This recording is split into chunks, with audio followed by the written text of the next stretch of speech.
Welcome to my channel. ये है सनी भाई। ये आपको नया एक्सपेरिमेंट करके दिखाने वाले हैं। ये चेक करने वाले हैं कि क्या एक कार्ड को एक पानी के गिलास के ऊपर रखने पर दूसरी तरफ सिक्का रखने पर वो रुकेगा या नहीं।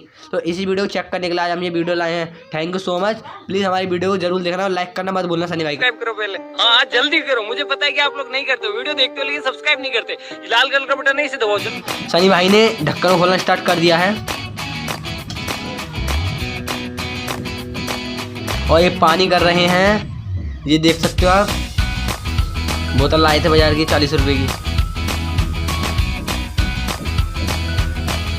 इन्होंने पूरा भरना पड़ेगा इसीलिए। ये देखो इन्होंने ये कर दिया और इसे बस रखने वाले हैं। इन्होंने ये रख भी दिया। थोड़ा इसे सनी भाई दबाव नीचे हो।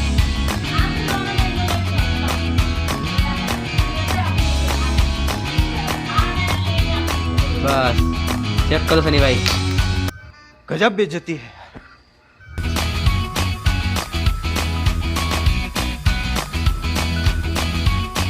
रुक चुका है सिक्का। आप कर दो like. Thank you so much. Bye bye. मिलते हैं अगली वीडियो में।